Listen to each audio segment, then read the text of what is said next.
What is up, Jaguar fans? This is your man, Tony Wiggins, with another edition here of Locked on Jaguars on a hump day. I'm going to tell you why numbers may not lie, but they don't tell the entire truth. We'll get into that as we assess the Jaguars after 2 weeks and see what we have headed into week 3. Do it today on our show here on Locked on Jaguars. You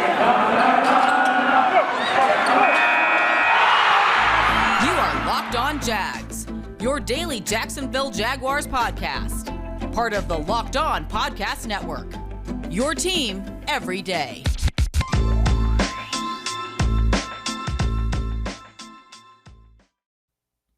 What's happening? A lot of assessment is going on right now about the Jaguars as they head into week 3 to play the Arizona Cardinals, and everybody has an answer or a solution to what may be wrong with the 0-2 Jaguars. I'm Tony Wiggins, as always, your host of Locked on Jaguars here, and we thank you for joining us here because it's your team every day. A reminder that we are free on all platforms on YouTube. Please subscribe, hit that subscribe button, tune it, check it in, hit the like button. Also, Odyssey, Spotify, wherever else you get your podcasts, we're there and we're free on all platforms. I got to let you know about the Locked on NFL Draft. They rebooted the other day on the 20th with new host Eric Crocker and Ryan Tracy, my boys, and they bring it to you all the way live. So I need you to follow the Locked on NFL Draft podcast on YouTube, the Odyssey app, or wherever you get your podcast. All right, let's get into what we're going to get into today. I'm going to tell you why numbers can lie to you. Well, numbers don't lie to you, but they also don't tell the whole truth. Lots of people putting out information about the Jaguars. I guess some of it is to make you feel good. Some of it is to try to give you the idea or the impression that things aren't going as bad as you think they might be going. I don't know why it always comes up, but I'm going to use some things from the past to describe to you or to show you that numbers did not always tell you things that were helpful. And it also did not lead the Jaguars to doing things that were conducive to winning. And why sometimes they kind of make you make poor decisions too. So it's like things that you commit because of the flawed way of looking at numbers and the things that you omit from your flawed way of looking at numbers. So let's get into it. Why am I discussing this? Because right now everybody wants to try to figure out what's going on with the team. What's the matter with the Jaguars? Is it this? Is it this? Is it this? Well, let me use the numbers to say this. And there are times that I think what happens is people get used to trying to justify whether they're right or wrong about something. And there's nothing wrong with admitting that if you were off about something or if you were wrong about something. I was wrong about the Houston Texans. There you go. There's nothing wrong with that. There's nothing wrong with it. I think something's wrong with when you obvious and you're hell bent on just never, ever, ever accepting it. You're waiting on it to finally fail, even if it fails at a lesser place or a later place than you thought it was going to fail. Or you just hell-bent on never, ever admitting it, and you're going to use anything and everything to justify your belief or justify whatever you thought was right. And because a lot of people's brands, let's just face it, they're built on having credibility. To me, having credibility doesn't mean being right all the time. To me, having credibility means just to honestly assess what you see. And if you saw something wrong, just say it. So in terms of the Jacksonville Jaguars, here's my assessment of the Jaguars.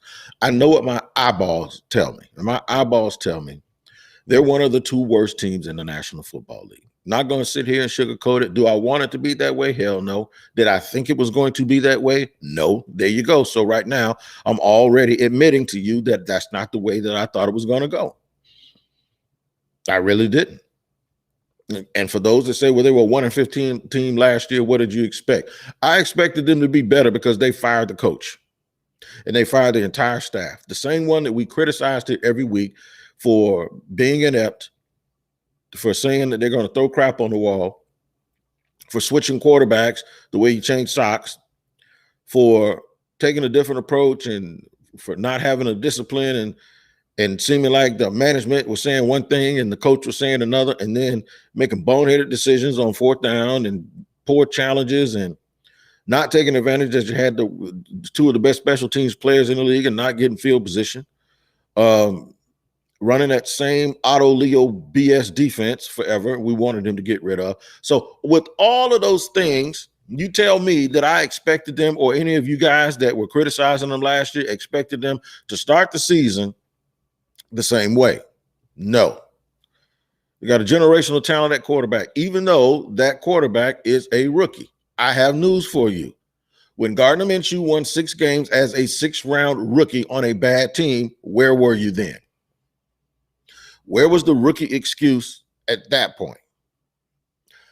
I want to know. There was no rookie excuse. There was no, well, we're playing with a rookie and he's young. Gardner Minshew was young, and he was a 6th-round pick that nobody wanted, and he won 6 games on a bad team. Is this an indictment of Trevor? It's not. Let's challenge our excuses, and let's challenge our expectations, and let's cut out the BS of this being a situation where we want to make excuses for why this team isn't winning. Okay? I expected them to be better. Am I angry that they're not better? No, because I don't have any skin in the game. I'm upset for the fan base. Does it feel like I don't have egg on my face, or I have egg on my face because I thought they were going to be better and they weren't? No, it's not personal for me. I'm gonna get these shows popping and get these podcasts off, whether they win or whether they lose. And newsflash for you: sometimes when they lose, the podcast does more numbers. So my motivation isn't to be negative, or my motivation is to be honest and try to figure out, just like you guys, what the hell is going on with this team. And the quicker we can figure out what's going on, we can at some point start to say or imagine, well, when can it get better? Because that's what this whole thing was about. When everything ended last year and the Jaguars had the #1 pick and Sean said they were going after a big coach, you knew better was on the horizon. And I don't blame you if you still feel that way, and it's good. But right now, it's not better. Right now, we're still stuck on stupid and in the same spot we were last year. You got people already out there saying tank for Thibodeau already. Did we think we wanted to leave the unfamiliar territory? But we are not here. And we're not there. We're still here. Every time I turn around, what I see is somebody, colleague or not, putting up a stat about how the Jaguars aren't that bad. I didn't think the line played that poorly. They allowed this many percentages of what do they call it? Pressure. They're averaging this many yards a carry. The quarterback is 2nd in the league throwing the ball down the field. All of that. But at the end of the day, you had a headache Sunday afternoon at about 3 o'clock, a hangover that didn't come from alcohol on Monday. A lack of hopelessness so bad, you're saying on to Cincinnati, and they don't even play Cincinnati this week because you think they're going to get whipsawed by Arizona. And it's looking like everyone has conceded that they're 0-3 and just hoping they can win a Thursday night game against Tennessee. I saw somebody say, well, we can beat Atlanta, so at least we'll go 1-16. Is this where you thought you would be? I'm not trying to make you feel worse. I'm trying to make you feel better. I'm trying to tell you to stop listening to people and stop reading people that's going to make you lie to yourself. I think those players and those coaches need people that have a high expectation to be the fan base. They don't need people that's going to make excuses for them.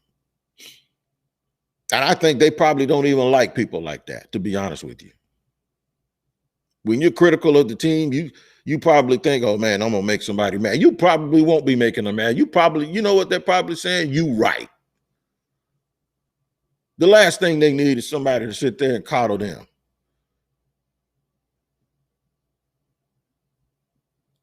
Get your nipple out of their mouth. They ain't no babies. They're pros. You need to be expecting way more than what you're getting. And I bet you if you corner Urban Meyer up and corner 5 of the 6 of the leaders on that team up and say, listen to this and listen to this group of fans and the way Wig talks, and then somebody who says you ought to be nicer on podcasts and give people hope and all, I guarantee if you tell them to listen to those 2 groups of people, they slam the door so fast on those other people, it's not even funny. Because they want to feel the way we talk and the way we think, and that's what they want in that organization. Now, I don't know how to get to it, so I'm not going to front because I don't coach and I don't play, but I know what I'm looking at and I know what I expect, and you should too. So y'all can keep all these numbers, throwing all these numbers around and saying numbers don't lie. Yeah, and they don't tell the whole story either. Here's a number for you: 0-2. That's the number you need to think about. Let's talk more about it here on Locked On Jaguars on a hump day. I ain't playing with y'all today, man. I'm on one. So let's get into it. In the second segment, what we're going to do is I'm going to show you some numbers of some guys who ain't here no more. And I'm going to tell you how all of a sudden we get selected by why numbers should be the whole story, or why we should be pulling out numbers when everybody in that stadium who had a TV of the last 2 weeks, they understand what they saw, and even in the preseason. And we'll discuss that more here on a Wednesday on Locked On Jaguars. After I tell you guys about betonline.ag, because BetOnline is back and better than ever. All eyes on the gridiron as teams are back to start another football season. As always, BetOnline is your number one spot for all the pro and college football action this season. Now, listen, college has been pretty much status quo. Nobody's been upsetting anyone. Unless you're a Florida State fan, I'll tell you right now, you need to take the other team and, in my opinion, give away the points, because it ain't going to be close. But that being said, with my little personal stuff out of it, you get new updated site interface, even more odds, props, contests. BetOnline.ag continues to be the number one source for everything football. This is what you need to do. Head to the website to use your mobile device or your laptop to sign up today to receive your 100% welcome bonus. Now, this is something you need to pay attention to now, because they're giving you something. That's double your initial deposit for just signing up. And don't forget to use the promo code Locked On. From football, basketball, boxing, Vegas casino games, UFC, all of that stuff. Take advantage of the amazing offers available for the 2021 season. The fastest and easiest way to bet on all your favorite sports is at BetOnline, and they're your online sportsbook experts. Don't forget to use the promo code, which is, come on, say it with me, it's Locked On. Also, listen here, Jaguar fans. My name is Tony Wiggins. You all know that. Now, the thing is we talk about making your money. Now we're going to talk about saving your money. The way you save money is you get on your app on the App Store or on Google Play, and just download this app. It's called Get Upside. All right, Get Upside, because listeners that I've contacted they're making up 25 cents for every gallon of gas every time they fill up. And we know, we paid attention, gas prices are going up, so you need as much money as you can get. Just download the free Get Upside app and start right now. Use the promo code Touchdown, and you'll get a 25 cents per gallon on your first fill up. That's up to 50 cents cash. Don't pay full price at the pump anymore. Get cash back using Get Upside. Just download the app for free. I said for free. And use the promo code Touchdown to get up to 50 cents a gallon cash back on your first tank. Some people who drive a lot are making as much as $200 to $300 a month, man, in cash. Cash. That's no catch. The cash gets added right back to your account, and you can cash out anytime to your bank, to PayPal, an e-gift, or you can get an e-gift card for Amazon and other brands. Just download the free Get Upside app. Said it again, it's free. And use the promo code Touchdown to get up to 50 cents per gallon cash back on your first tank. That's Touchdown, and the app is Get Upside. All right. I know it felt like in that first segment I was going oops upside your head, but I absolutely was not. I'm just trying to get you guys to look. If somebody else wants to lie to you, that's fine. Don't lie to yourself. It'll make you feel better. It'll make you feel better to understand that you can temper and change up and switch up your expectations. And you can get to the idea and get to the point really, really quickly that, look, if you know where you are, then you know what to look for to see if you're improving. And numbers won't do that to you. I'll give you a case in point. Blake Bortles threw for over 4,000 yards and 35 touchdowns, and I went on radio and said he is not the answer. And there were folks that wanted to tell me, well, he threw for 35 touchdowns. There's a number. He was voted in the NFL top 100. There's a number. And I don't care what those numbers says. Here's a number for you. 2020. That's what my vision is. And I said, he ain't it. A couple of years later, the Jaguars went to the AFC Championship game. Folks says they were up by 16 points or 18 points in the fourth quarter with X amount of time to go, and they gave up a 4th and 16. There's a number, a lot of them, 10, 18, 4th and 16, a whole bunch of numbers. Well, you forgot about these numbers, didn't you? 51 seconds to go with 2 timeouts. There's 2 numbers for you, and they took a knee. That told me that they didn't believe he was it. But what did they do? 5th-year option. There's another number for you, a 5th-year option, and $26 million in guaranteed money. Another number, right? Well, I got one for you. 1 more year. That's all he had, and he was gone. And you had to give Nick Foles $100 million, and I think about $50 million guaranteed. You won't pay attention to numbers. These are the numbers that you need to pay attention to. In the last 10 years, they got the worst record in the National Football League. Numbers will lie to you. Your eyes won't. And numbers don't tell you the whole truth. Blake wasn't it. You want me to go further? Okay, I'll go even further for you. Jalen Ramsey, I think, had 1 or 2 interceptions at one point. And people were saying, well, he ain't the best. This other guy might be the best, right? Okay. He's the best cornerback in the league. I don't care how many interceptions he didn't have. And I know he didn't want to be here. Okay, good. We got rid of all that's well and good. Nobody had a problem paying attention to the fact that Yannick Ngakoue didn't stop the run, according to their eyes, but all of a sudden, when he wanted X amount of dollars, they said he wasn't worth it, right? Okay, and he's been on 4 teams in the last couple of years or whatever. Let me tell you the truth about numbers. The truth about numbers is this. He was second in quarterback pressures of any player by the time that he entered the league. And folks said, yeah, but that's not enough, all right? So you trade Jalen Ramsey away for 2 first-round picks. There's some numbers for you, and one of them is Kayvon Chason. Number 45. And we're still waiting for him to get right. He made a play the other day that somebody blocked him into. I ain't trying to kill him. I'm just saying, you don't miss what you miss until you don't have it, right? And all you had to do was give that kid another $2 million. You want to say how much money he's lost? He lost about $9 million. That's fine. His team's 2-0. So let's get to something else. They had no problem disregarding the numbers when Leonard Fournette had a career year. In fact, the team they played the other day, he even went to Denver, had 234 yards rushing in the game, didn't he? And he had a career year, had like 1,600 yards from scrimmage, right? Yeah, we ain't going to pay attention to those numbers, though. What we're going to do is we're going to send him packing. He never played another game for the Jaguars after having that great year, right? Well, he went and won a Super Bowl. I know it was with other people and other things. And then they got James Robinson, who had big numbers last year, right? Running behind the worst roster in the history of the league. James Robinson had like 1,100 yards rushing and was one of the top 5 rookies in the National Football League, right? So you bring in all of these new crews and you bring in all of these new people. And you think Etienne's going to take his carries, who you used in the first round. There's another number for you. But then that first round pick gets hurt, and now James Robinson can't get out of his own way because the line stinks and the system doesn't allow him to get off. Now you'll say, Wig, here's the numbers that I'm talking about. James Robinson is averaging X amount of yards per carry. So he's just as good as he was last year, but he's not getting the opportunities. And you would be wrong. He's not as good as he was last year.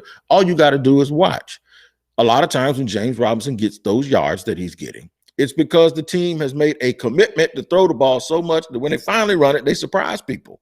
But last year, it was totally different.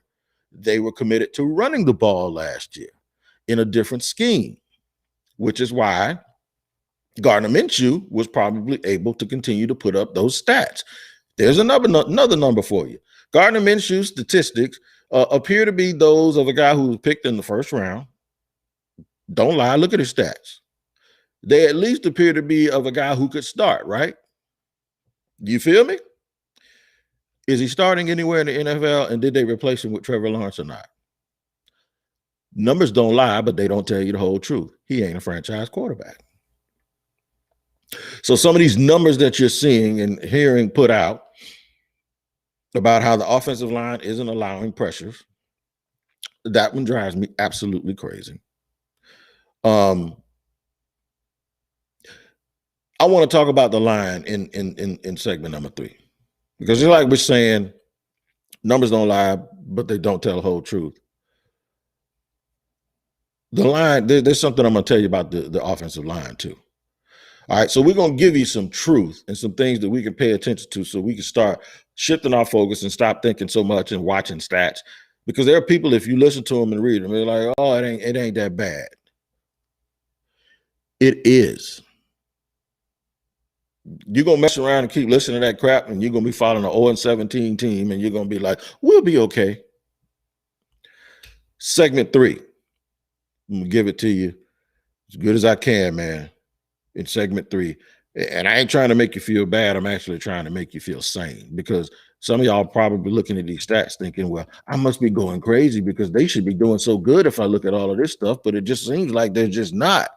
No, they're not. They're not doing good at all. And you ain't crazy. You're seeing the right thing. And don't let all those stats and numbers fool you. I'm going to tell you why in segment 3 here on Locked On Jaguars. I want to tell you this first, though. Does this scenario sound familiar? When you have one device that lets you do this, you got to watch football on your device. You have another one where you watch all your movies and your favorite TV shows, and you're watching sports on your phone. And by the way, you have to call your son and find out what his fiance's password is to log in. That sounds a little too personal, doesn't it? Because that might be true in my case. Well, I will tell you about a simple way to get all of that done. And I'm not going to lie to you and tell you that I haven't been guilty of all of that stuff too, but I am not no more, because I have gotten my TV together. And the reason I did is because I have Direct TV Stream. It brings you your live TV, your on-demand favorite TV shows. All of that stuff is together. So you can watch it all at one time on one device and in one place. And that means no more juggling remotes and no need to be bothering people about passwords when your phone refreshes and it deletes the automatic login, right? And here's the best part: there's no annual contract.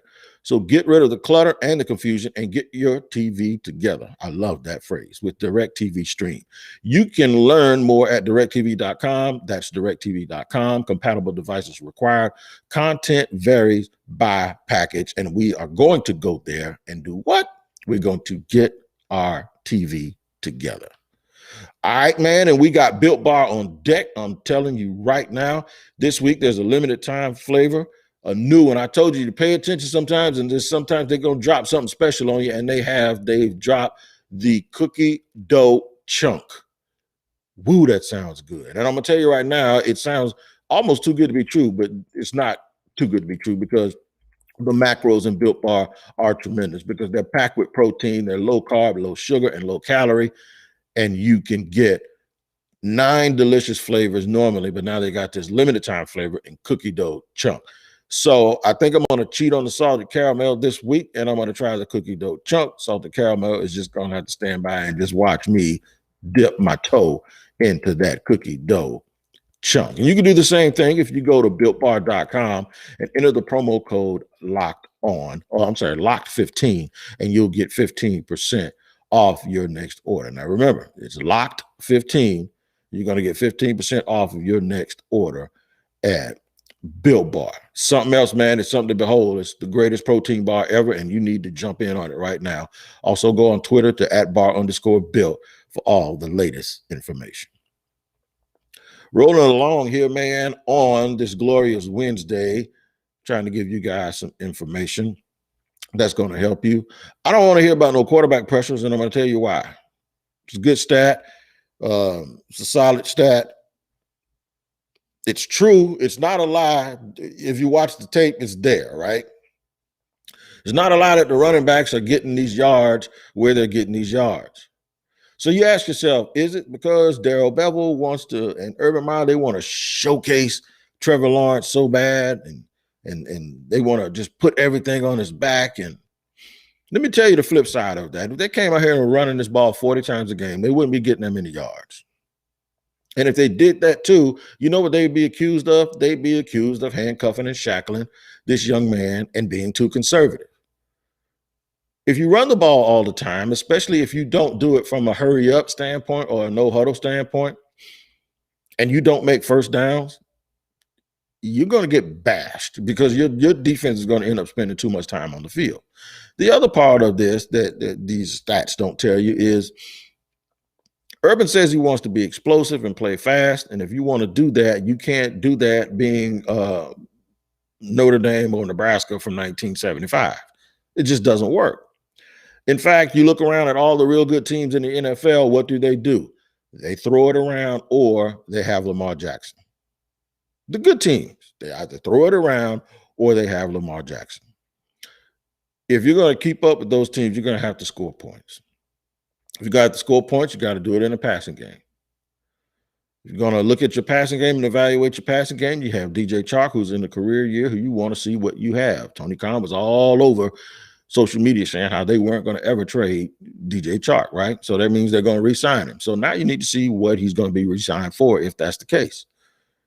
Urban Meyer has told people that Laviska Shenault is the most talented person on the roster. He's Mr. Versatility. He's this fun Swiss Army knife that you saw last year have about 20 plays where he had over 15 yards, correct? Then you go get a veteran wide receiver who's a professional pass catcher like Marvin Jones, who Darrell Bevell swears by. So your thing is, with the Jaguars, if you spread people out and you can put pressure on people, then eventually you can come back to the run and you can get some stuff with James Robinson, especially if you put him in situations where he's playing one-on-one with people and he can make people miss because he's very good at that. You know why they can't do none of that stuff? Because the line, one, makes inopportune penalties, silly down and distance situations, a mix of that and the play calling and the scheme. And you can't disregard the fact that Darrell Bevell is trying to implement some Urban Meyer stuff into his thing. And I told you, sometimes that could be like ice cream and an onion. It doesn't go together, but we'll see if they can figure out how to make onion ice cream taste good. So the thing with the line is this. I didn't say they were horrible. If you're going to be good, you're going to dominate the line of scrimmage. On today's episode of Locked On NFL, I told James Rapine that one of the teams that I was buying was Carolina. And he said, why? I said, they're not flashy. They're not explosive. I said, but what they are doing is they're dominating on the offensive line and they're dominating on the defensive line. Those are the tangible things that when you watch football, even if a team doesn't have all these great players and if they don't have a great quarterback, the things about football that you know are not a fluke. And we're sitting there talking about whether numbers are lying or telling the whole truth. There is something that is never a lie in football, and that is who controls the trenches. If you control the line of scrimmage and you can rush with 4 people without blitzing, and you can also protect the line and hold the line and push the defensive line back for the most part, like teams have been doing against Jacksonville consistently, that is not a lie. That is the real deal. It's not fake. You can push people off the ball on both sides of the ball. You're going to find a way either to win it or be close. So my question to you is whether or not you think they're bad or they're awful, are they good enough to do what I just said? The answer is no, they aren't. They're not, which is why I keep talking about the line. I don't care what the percentage says. I don't care what those yards per average is. Those are numbers and they're real, right? I get it, but they're not telling you situationally what's going on. If the Jaguars offensive line was good enough to dominate more than 30% of this league, I don't even think they can do that. If they were good enough to at least be in the top half where sometimes you can use your offensive line to take control of a football game, they cannot do it. We've lowered our expectations so much that we'll just take okay, solid. That's not the way you win in this league. Period. It's not. And if you guys want to keep accepting that mediocrity because of some statistics, then you're in for a long haul. I'm going to tell you what won't make you in for a long haul and make you in for a long night, and that is if you watch the Locked On Bets podcast or listen to the Locked On Bets podcast with your boy Q and Lee Sterling. Because if you're going to make wagers at Bet Online, you need to listen to this podcast first and subscribe to it and get this information because Sterling has absolutely been on fire. So check that out, subscribe to it, and listen to it wherever you get your podcast. I'm just trying to keep it real with y'all, man, on hump day. I can't lie to you in the middle of the week. I can lie to you on Tuesday. I ain't lying to you on Wednesday. All right. But come back tomorrow, man, for another edition. We're going to have a crossover edition with my man, Bo Brock from Locked On Cardinals. along with my man Clancy. I think Clancy's going to be with him too. So we'll have that edition up for you tomorrow, and we'll preview this weekend's game with the Arizona Cardinals. But until then, you guys keep taking care of each other, man. And don't fret. One day we're going to be all right, but we got to be honest about where we are before we get there. I'm Tony Wiggins. Until tomorrow, take care.